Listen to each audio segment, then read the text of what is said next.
ဖြစ်တယ်ဒါကိုကျော်မြတ်တော့တန်တော့မြောက်ပြီးတယ်တန်တော့ပဲချင်းတဲ့ဘာမှရှိချင်းနေတယ်ချင်းပါတယ်ကန်နေဒါမှလည်းဘောကဘောကိုလည်းလည်းလေးကြော်ပြီးမှဘိုးမဖြစ်တော့ဘူး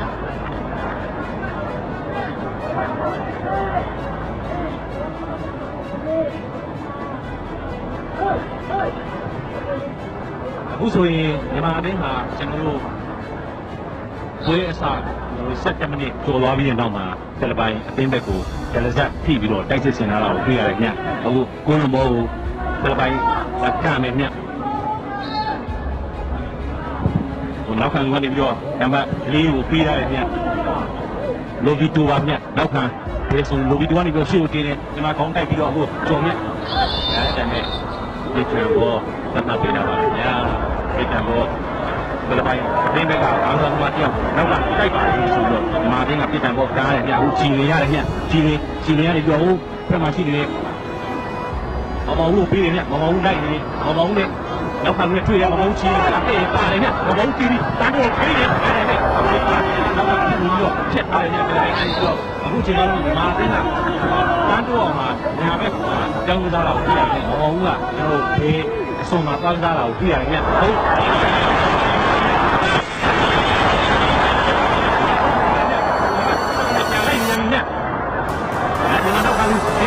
တော်ထုံဖြစ်လာရင်ရပါတယ်ညဟာရချီလိုပြည့်များဆိုတော့သူအောင်ကျော်အားနေနေတာကွယ်နိုင်လို့ပါပေါ့ညာတယောက်ချင်းကိုတွေ့ရမြတ်ကိုဘောကတော့ဒီကိုချားရည်ညအဲ့ဒီမှာဒိုးနိုင်ပြီဒီတိုင်းနောက်ကအနာဝင်ပြီးတော့ထည့်လိုက်တော့မှဒီမှာကတောင်းတပေါ်ကန်းတယ်ညဒိုးနိုင်ပြီဘလို့ဘလို့ပိုင်နေနေတုံးချနိုင်လို့အတွက်ကိုကျိုးသွားပြီးတော့ယူလာတဲ့ညအဲ့နောက်ခံပါတယ်ဒီကပ်ပါတယ်လို့မှမရဘူးညဒီကောင်းတာပေါ့ညမှာကျင်းကကန်းအောင်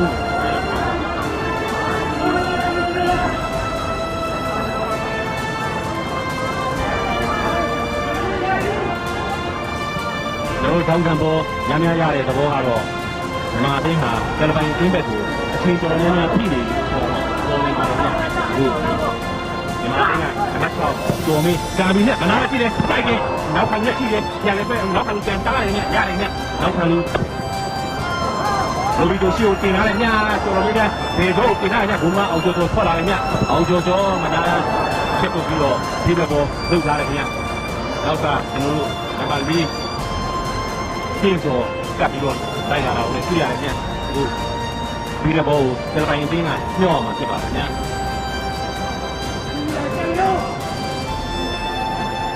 ဘုံမအောင်ကျော်ရတယ်အသင်းငေထားပေါ့ည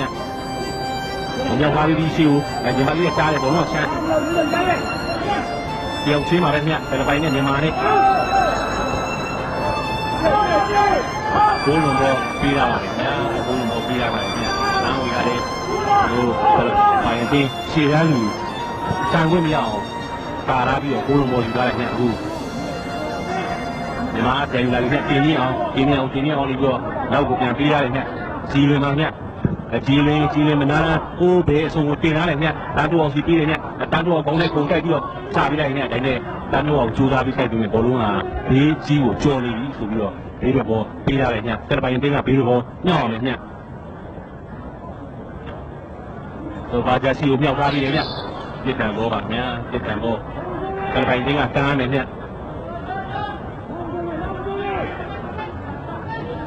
တက်ပိုင်တင်းကနောက်ခံလူဘိုးစီကိုမနာတင်ထားတယ်ညဘိုးသမားအောင်ကျော်အေးစစ်စစ်နဲ့ထွက်ပြီးတော့ဖမ်းလာတယ်ညအောင်ကျော်သွားပြီးတော့နံပါတ်6ကျော်မင်းကိုပေးတယ်ညကျော်မင်းကနေပြီးတော့တင်နေအောင်နေကျော်မင်းပြန်ပြီးကျော်မင်းကနေပြီးတော့ကြည်လင်းပေးပါဘုံကဖိလစ်ပိုင်ပြန်ဖြစ်ဒီမှာပြန်ဖြစ်တယ်ညမြန်မာမနာပြန်ဖြစ်တာပြီးတော့တန်းတော့ခေါင်းတိုက်ပြီးချပြီးလိုက်ညပြန်ဖြစ်တယ်ညဖိလစ်ပိုင်ကပြန်ပြီးတော့ဖြစ်ထားတယ်ညဖိလစ်ပိုင်ဒီမှာလေးနဲ့ချိန်လိုက်ပြီးတော့နောက်ဝင်တဲ့ဝီကီပါညဖိလစ်ပိုင်တင်းကနံပါတ်6စာဝင်တဲ့ဝီကီကနေပြီးတော့ခြေကိုတင်ထားတယ်ဘယ်သူမှမရှိပါဘူးညဖိလစ်ပိုင်တင်းခြေတန်းလူတွေကဒီအတင်းနောက်တန်းခံချက်လုံးဖို့အတွက်ကျွန်တော်တို့အောက်ကိုဆင်းပြီးတော့ပူနေရတဲ့အတွက်အခုလိုဘောလုံးတင်နေတဲ့အခါမှာရှင်းမှာဘယ်သူမှဆင်းနေမရှိဘူးညဟိုအတင်းမှာဖိလစ်ပိုင်ပြန်ရပြီးတော့ရှင်းပြန်တင်ထားတယ်ညဒီမှာနောက်ခံလူလိုက်နေတယ်ည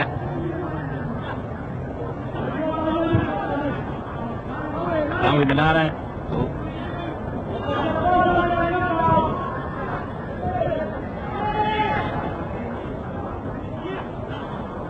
တန်းဝေးရနေပြီးတော့တန်းတူအောင်ပြေးတယ်ညတန်းတူအောင်နေပြီးတော့ရှေ့ချမျိုးလိုက်မျိုးချလာပြီးညမျိုးလိုက်မျိုးနဲ့နောက်ခံပြီးတွေ့တယ်ညဒါပေမဲ့ပြန်ပြက်တယ်ညာပြန်ပြက်ပြီးတော့ဘာကြရှေ့ကိုပြန်တင်ထားရတယ်မှာပြန်လိုက်ယူနေညတန်းတူအောင်ပြန်လိုက်ယူမှာပါတော့ညဘယ်ပိုင်းပြန်ရပါ့ညဘယ်ပိုင်းအနားရှေ့ကိုပြန်ဆောင်တင်ထားညဒီလိုနံပါတ်4ကျွန်တော်တို့တိုက်နေနဲ့ပြေတော့လိုက်ပါတော့ဘယ်ပိုင်းရှေ့ကိုပြန်တင်ထားတယ်လေတော့ကြောက်ပြေးတယ်တော့ပြီးတော့ရှေ့ကိုယူနေညနောက်ပိုင်းကြောက်ပြေးထားတယ်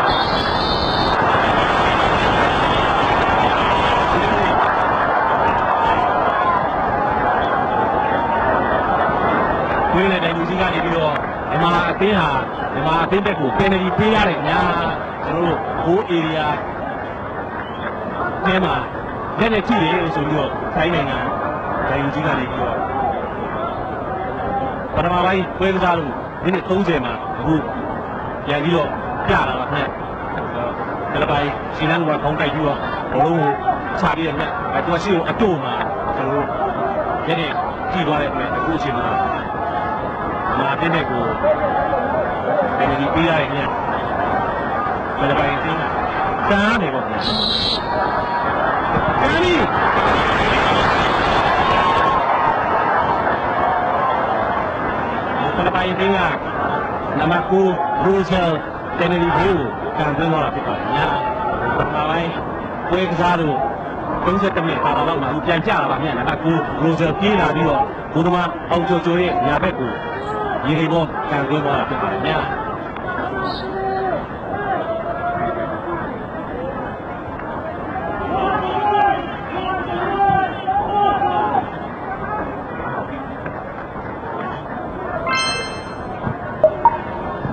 ်မာပြန်ရတယ်ညကျော်မင်းကိုပြီးတယ်ညကျော်မင်းကနေပြီးတော့ကြည်လင်းကနေပြီးတော့မင်းစောကိုပြီးတယ်ညမင်းစောကနေပြီးတော့တင်းင်းအောင်ပြီးတယ်ညတင်းင်းအောင်လှည့်တယ်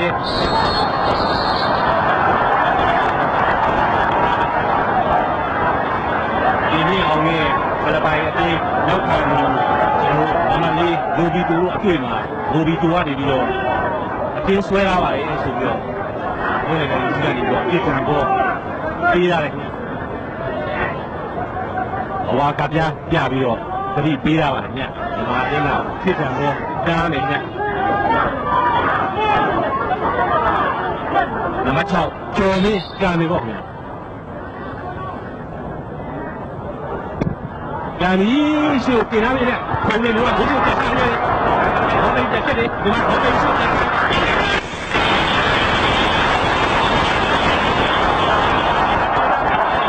ဘိုးနိုင်လေးပြောသွားတာဖြစ်ပါတယ်ခင်ဗျာပထမပိုင်းကျွန်တော်တို့ပွဲကစားလို့33မိနစ်မှာမြန်မာအသင်းဟာစောစောကပေးလိုက်ရတဲ့ပယ်နယ်တီဂိုးကိုပြန်လည်ချေပနိုင်ပြီပေါ့ဗျာအခုပြန်ပြတာပါဗျာကျွန်တော်ပြစ်ကြဘောကိုကျော်မင်းအရှိကိုတင်ပြီးတယ်အဲ့တော့တန်းတော့ခေါင်းနဲ့တိုက်ပြီးချပြီးတယ်အဲ့မြန်မာအပိတ်မှာကျွန်တော်မျိုးနိုင်ဝင်းကနေပြီးတော့ခေါင်းတိုက်ချပြီးတဲ့ခေါင်းလုံးကိုနောက်ခံလူချားကနေပြီးတော့ကင်းဝင်ပြီးတော့ပိတ်လိုက်တာဗျာအခုခေါင်းနဲ့တိုက်ကတန်းတော့တိုက်ချပြီးတာပါဗျာအဲ့ဒါကိုမျိုးနိုင်ဝင်းကနေပြီးတော့ဒီဝင်သွားပြီးတော့အခုလိုပိတ်လိုက်တာဖြစ်ပါတယ်ခင်ဗျာကျွန်တော်တို့တွေးရတဲ့အနေအထားလည်းအမတန်ခက်ခဲတဲ့အနေအထားပါခင်ဗျာကျွန်တော်တို့အခုအချိန်မှာတော့ဖြစ်မြန်မာတကူဖိလစ်ပိုင်သိန်းကတော့တကူတော့ညအချိန်ရရအခုဖိလစ်ပိုင်ဒီကနေ့ဘုရားအောင်ကျော်တော့ဘုရားကကတိကားတွေရှေ့ပြေးအပြန်လည်းဖြစ်ပါလေဗျာဘယ်ရတော့ပေါ်လေးကိုပေါ်လုံးမှာရုပ်ကိုလို့ခင်ဗျာမြန်မာကယူသွားလိုက်အခုဘုရားပြန်ရလာတယ်ညမြန်မာတန်းတော်ရတယ်ညတန်းတော့ပြန်ပြီးသားညပြန်လိုက်နေညဒီမှာပြန်ရတဲ့တန်းတော့ရတဲ့ညတင်းတော့တန်းတော့ရုပ်တည်နေမျိုးနိုင်ဖို့ပေးတယ်မျိုးနိုင်လေးတန်းတော့ပေးတယ်ညအဲပြန်ဖြစ်ပါတယ်ညဖိလစ်ပိုင်တော့ထောင်လို့ပြီးတော့ပြန်ဆက်ထားတယ်ညပြန်ဆက်ထားတယ်ညအခုဖိလစ်ပိုင်ပြန်ရတယ်ညဖိလစ်ပိုင်ကနေပြီးတော့အလေကျော်ကိုပြင်ထားပြီးညလိုက်တယ်ညလိုက်တယ်ဒီကအောင်ကျော်ဥပါတယ်ညအောင်ကျော်ကနေပြီးတော့အခြေကိုပြန်တင်ပြီးတော့ဘလုံးကများသွားပြီးတော့ပြီးတော့ဖြစ်သွားပါတယ်ည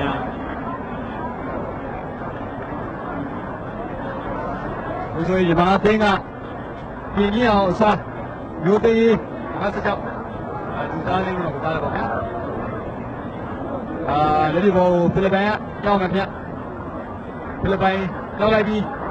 မာခေါင်းတိုက်ပြီးဖြစ်လာတယ်ဗျအခုဆိုရင်ပွဲကဒါတစ်ဖက်နဲ့တစ်ဖက်ကတစ်ဖက်ကိုဂိုးစီသွင်းပြီးတဲ့နောက်မှာတော့ပွဲလေးကပို့ပြီးတော့မှကြည့်လို့ကောင်းလာတယ်ပေါ့ဗျာအခုဆိုရင် ဖိလစ်ပိုင်ကနေတော့မြန်မာအသင်းဘက်ကိုသိုးပေါက်ပြီးတော့ကစားတယ်ခင်ဗျလက်ပြဘောမြောက်လိုက်တယ်မြန်မာညီမလေးနဲ့အသာလေးတားပြီးမှပြန်ဖြစ်တယ်ခင်ဗျလက်ပြဘောထပ်ဖြစ်တယ်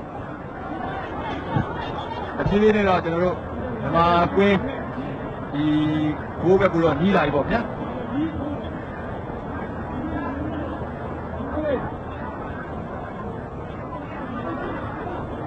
ဒါဒီချမ်းဘောပါဗျာဒီချမ်းဘောဖိလစ်ပိုင်ကနေတော့ကန်နေဘုချီနောက်ကြတယ်ပဲမြန်မာလိုက်တယ်ဗျမြန်မာပဲမြန်မာကမျိုးသိန်းနောက်ဝင်လာမျိုးသိန်းပေါ့ဗျာမျိုးသိန်းကတော့လေကျောင်းကရှိတဲ့ဒီနေ့ကိုပြီးဆိုတဲ့ကိုပြန်ပြီးတော့ကြည်နေရတယ်ကြည်နေအေးဆိုတယ်ဘာလို့ဖိလစ်ပိုင်နဲ့တွေ့မှာမဟုတ်ဘူးတန်ခွင့်မရဘူးပေါ့ဗျာဖိလစ်ပိုင်ကနေတော့မှဒါကံဖို့အခွင့်အရေးကိုဒါပိတ်ဆို့ထားလို့တော့ဒါတပြည့်ပေါ်ပြီးတယ်မျိုးသိန်းရတော့မှရှိတဲ့ကျော်မင်းသေးတယ်ကျော်မင်းကိုရှိကိုကန်နေတယ်ဖိလစ်ပိုင်ကောင်းလေးနဲ့တားတိုက်လိုက်ရတယ်တောင်းဝင်ရတယ်တောင်းဝင်ပဲမြန်မာတောင်းဝင်ကန်တယ်ဖိလစ်ပိုင်ဂိုးမကာပီယိုစောတိုးလို့မှဒါချက်ထွေးရတယ်ဗျာဒါကြောင့်လို့တောင်းကံဖို့ဖြစ်တယ်ခင်ဗျဂိုးမကာပီယိုစောတိုးလို့တဲ့နေကိုတာခွဲလိုက်ရတယ်ပေါ့ဗျာဒါကြောင့်မို့ဒီတောင်းကံဖို့လို့မြန်မာကကန်တယ်မြန်မာကတန်တူအောင်သင်္ကောင်းဆောင်တန်တူအောင်ကိုယ်တိုင်တည်ထားတယ်ကန်တယ်တန်တူအောင်ကိုရှိကိုတိုက်ဖိလစ်ပိုင်ကောင်းတယ်ညဖိလစ်ပိုင်မရတယ်ညဖိလစ်ပိုင်ရှင်းထားနေလို့မှဝင်ကန်တယ်မြန်မာကလိုက်တယ်မြန်မာကစိုးနိုင်နဲ့ဖိလစ်ပိုင်နဲ့ပြပါစိုးနိုင်အလေဆုံးမှရှိတဲ့တောင်းဝေကိုပေးတယ်တောင်းဝေရတယ်တော့ပုံပြန်ပေးတယ်နောက်မှရှိတဲ့ဒီမှာအောင်ကျော်နဲ့ဒီမှာရှိတဲ့လင်းစောဦးကိုပေးတယ်ညလင်းစောဦးကနေညာဆုံးမှရှိတဲ့လူသိန်းကိုပေးတယ်လူသိန်းရတော့ကျုပ်ကျင်းမမဦးပေးတယ်မမဦးပါတယ်မမဦးနဲ့ဖိလစ်ပိုင်နဲ့တွေ့မမဦးလည်းဗျာမမဦးညာတော်မှနေတော့သိုးပေါက်ပြီးတော့ကစားတယ်မောင်ဦးကနေတော့နောက်ကိုပြန်ပြီးမှဘောလုံးကလေးတော့ဖြစ်တယ်ပေါ့ဗျာဒါဖိလစ်ပိုင်ကနေတော့မှညောက်မယ်ဗျာဖိလစ်ပိုင်ကနံပါတ်4ညောက်မယ်ခင်ဗျတော်လိုက်ပြီဒါနဲ့ဘောလုံးကကွင်းပြင်းမြောက်ဖက်နဲ့ဒါဗီဒီယိုပေါ်ဆက်ပြတယ်ပေါ့ဗျာဒါဆိုလို့ရှိရင်ဖိလစ်ပိုင်အတင်းကပြည်တော်ရတယ်ပြည်တော်ဖိလစ်ပိုင်ကလည်းနံပါတ်4ကနေရှေ့ချပေးတယ်ဒီမှာကျော်မင်းပါတယ်ကျော်မင်းနဲ့ဒီလိုကတော့လေကြောချပေးရခုဆိုရင်ကျော်မင်းနဲ့တော့ရှေ့ကိုပြင်နေတယ်ဒါပေမဲ့လည်းရိုးနိုင်ဝင်ဒီကြုံပါလေခင်ဗျာ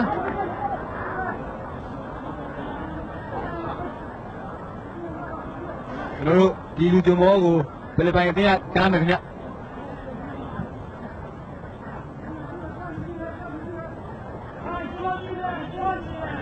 ကျွန်တော်တို့မိသားများကလည်းဒီအရှိလက်ပွဲကြီးစင်မှာအထူးပွဲကြီးဆိုတာတော်တော်လေးပဲများတယ်ပေါ့ခင်ဗျာအခုဆိုရင်ဘောလုံးကဘုံမအောင်ကျော်ကြီးရောက်သွားတယ်အောင်ကျော်ကြည်နေပေးတယ်ခင်ဗျကြည်နေဆွဲတယ်ကြည်နေမဲ့ခင်ဗျကြည်နေတဲ့ဒီမှာရှိရိုးသိန်းပေးတယ်ရိုးသိန်းဖိလစ်ပိုင်တရားကိုပြတယ်ရိုးသိန်းပဲခင်ဗျရိုးသိန်းပါတယ်ရိုးသိန်းနဲ့ဖိလစ်ပိုင်တရားနဲ့ပြည့်တယ်ပြစ်တယ်ဖိလစ်ပိုင်ပြန်ဆက်ထားတယ်ခင်ဗျဖိလစ်ပိုင်နံပါတ်10ပေါ့ခင်ဗျဖိလစ်ပိုင်နံပါတ်10လူတွေဆွဲတယ်ဖိလစ်ပိုင်ကဖိလစ်ပိုင်ရှေ့ကိုချပေးတယ်ဒါမြန်မာကနေတော့မင်းစောဦးဒါလေးပဲတက်ထုတ်ထားတယ်ခင်ဗျဒါကြောင့်မလို့ဗီဒီယိုပေါ်ဖြစ်တယ်ခင်ဗျဖိလစ်ပိုင်ကနေတော့မှညောင်းတယ်ဖိလစ်ပိုင်ကနံပါတ်15ဘာလို့ညောင်းပါခင်ဗျဘာလို့ညောင်းပေးလိုက်တယ်ဒါကျွန်တော်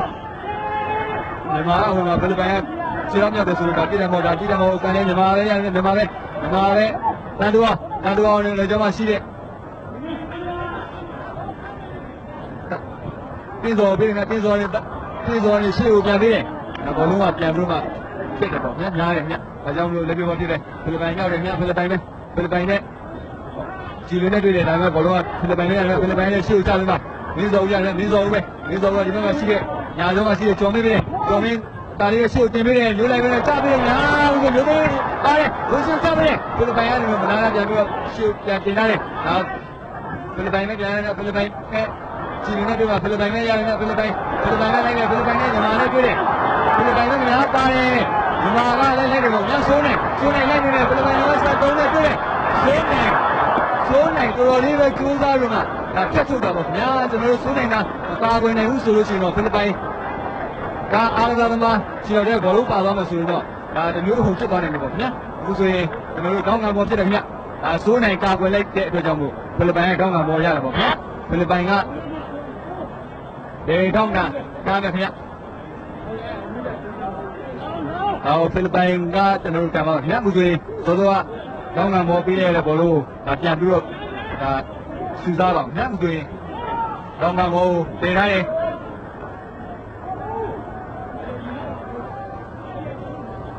ကောင်းကံပေါ်ကျေပြီးတော့မှကျန်ဖို့အခြေအနေကြည့်တယ်ခင်ဗျကန်လိုက်ပြီဒီမှာကောင်းလေးတာလေးတိုက်ပြီးတော့ကြည်နေရှိကိုချပေးတယ်ကျော်မင်းလည်းကျော်မင်းလည်းချပေးတယ်လေတော့မှရှိမျိုးသေးရှုပ်ပြီးတယ်ဖိလစ်ပိုင်တာလေးပြလိုက်ကြည်နေရတာကြည်နေဟိုဘက်မှာရှိတဲ့တောင်းဝေပေးတယ်တောင်းဝေကနေတော့တန်းတော့အောင်ပေးတယ်တန်းတော့အောင်ဘေးတောင်းမှရှိတဲ့တန်းတော့အောင်ပေးတယ်တန်းတော့အောင်နဲ့ကြည်နေပြန်ချပေးတယ်ကြည်နေဟိုဘက်မှာရှိတဲ့တင်းစောပေးတယ်တင်းစောဆွဲလာပြီးတင်းစောကိုရှိုချပေးတယ်ဒီမှာကောင်းရင်တာလေးတိုက်လို့ပြန်ပြီးတော့အလေတော့ပြန်ချပေးတယ်မြန်မာကြည်နေဖိလစ်ပိုင်ကြောက်လို့နေဖြစ်တယ်ကတော့ပြန်ရတာတော့ရတယ်ကတော့ဝိသုချပေးပါတီးလို့ပုံတော့မှာကာကွယ်ရတယ်များဘောလုံးကတော်တော်လေးပဲကြောက်စရာကောင်းပါလေများကာဒီယိုသာတမန်နေမကာကွယ်နိုင်ဘူးဆိုလို့ရှိရင်မြန်မာအသင်းတွေကတော့ထောက်ချက်ကိုရရှိနေတဲ့ခြေနေရှိပါတယ်များဒီဆိုရင်ကောင်းကံပေါ်ဖြစ်တယ်များကောင်းကံပေါ်မြန်မာအသင်းကကြားလို့များမြန်မာအသင်းကဘယ်ကောင်းကံပေါ်များကန်လိုက်ပြီကောင်းကံပေါ်ကိုရှိုးချတယ်ဒါပေမဲ့လည်းပြစ်တာမောပါတဲ့ကျွန်တော်တို့မြန်မာအသင်းကတော့ပရိုလီပဲဒီဖိလစ်ပိုင်အသင်းတွေကိုတိုက်စစ်ဆင်ပြီးမှဒီသားလာကိုပြရတယ်ညဖိလစ်ပိုင်အသင်းကလည်းမြန်မာအသင်းကဆင်လာတဲ့တိုက်စစ်တွေကိုဒါခုခံနေရပေါ့ညဥစဉ်တောင်းခံပေါ်ပြည့်ရတဲ့အနေထားလေးကိုပြန်ပြီးတော့ပြတယ်ပေါ့ညဥစဉ်ဖိလစ်ပိုင်တို့ကရှေ့ကိုချပြီးဖိလစ်ပိုင်လည်းလည်းလူဆွဲပါတယ်ဒါပေမဲ့မြန်မာကပြည်စော်လို့တင်ထားတယ်မြန်မာကွင်းကိုချတယ်ဖိလစ်ပိုင်ခေါင်းလေးကတာလေးတိုက်ပြီးတော့ချပေးတယ်မြန်မာကခေါင်းတိုက်ပြီးတော့ပြန်ပြီးတော့မှဒီကနေ့စော်ဦးကနေတော့မှအခုဆိုရင်မြန်မာကျော်မင်းလိုက်တယ်ဒါပေမဲ့အခုဆိုရင်မြန်မာကမောင်ဦးကနေတော့မှဝင်ပြီးတော့မှအယူမှာဒါလက်ပြပေါ်ဖြစ်တယ်ပေါ့ဗျာလက်ပြပေါ်ဖိလစ်ပိုင်ကမာလုံးတက်ပါနဲ့နံပါတ်5မာလုံးရဲ့ရှေ့ချပေးတယ်မာလုံးရရတယ်မာလုံးဆွဲမှာဒါဘီဂျီကိုကြော်တယ်ဆိုတော့ဒီလိုပေါ့ငါရောက်တယ်မြတ်ကျော်မင်းအနေတော့ချပေးတယ်လူတွေရှေ့ချပေးတယ်မောင်ဦးလိုက်တယ်မောင်ဦးနဲ့ဖိလစ်ပိုင်နဲ့ပြေးမှာဖိလစ်ပိုင်ဦးလည်းမောင်ဦးပြန်ရတယ်မောင်ဦးရဲ့နောက်ပါရှိတဲ့လူတွေဘယ်ချင်းနဲ့ကန်နေတယ်ဟိုမှာရှိတဲ့တန်းတော်ပေးတယ်တန်းတော်ကတော့မျိုးလိုက်မပြန်ပေးတယ်မျိုးလိုက်ဝင်နဲ့ဖိလစ်ပိုင်နဲ့ပြည့်တယ်ဖိလစ်ပိုင်နဲ့ဦးဆိုရင်မာတော်လည်းမာတိုင်းတော်ဆင်းနေရှင်းကြတယ်ဝင်လိုက်ဝင်ပါဗျာကျွန်တော်တို့မြန်မာပြည်ရဲ့တိုက်စစ်မှုတူကြီးတဲ့ဝင်လိုက်ဝင်ပါဗျာကျွန်တော်တို့ဘောလုံးကမြန်လာပါတယ်ခင်ဗျာကျွန်တော်မြန်မာပြည်ကဒါတိုက်စစ်စင်မျိုးမှာဒါနောက်ထပ်တစ်ခုသိရသွားတယ်ပေါ့ဗျာ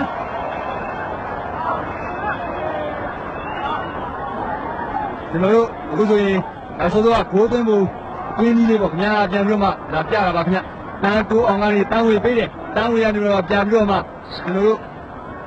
ရှေ့ကိုချပြီးမှရိုးလိုက်ဝင်ရနေတော့မနာတာပေါ့ခင်ဗျာကျွန်တော်တို့ကန်သွင်းလိုက်ရမှာဘိုးသမားဖိလစ်ပိုင်ဘိုးသမားကာဗီယိုရဲ့ဒေဗစ်ထောင်းကနေတော့မှဒါဖွင့်သွားတော့ကြောင့်မို့မြန်မာအသင်းကအခုဆိုရင်ပထမပိုင်းပွဲစားလို့53မိနစ်ပတ်ဝန်းကျင်မှာနှစ်ခုဖိလစ်ပိုင်အသင်းကတော့တစ်ခုနဲ့ဆက်လက်ပြီးမှအကျိတ်နဲ့ရှင်ပြိုင်ကစားလေးရှိတယ်ပေါ့ဗျာဦးဆိုရင်ဘောလုံးကဘိုးသမားအောင်ကျော်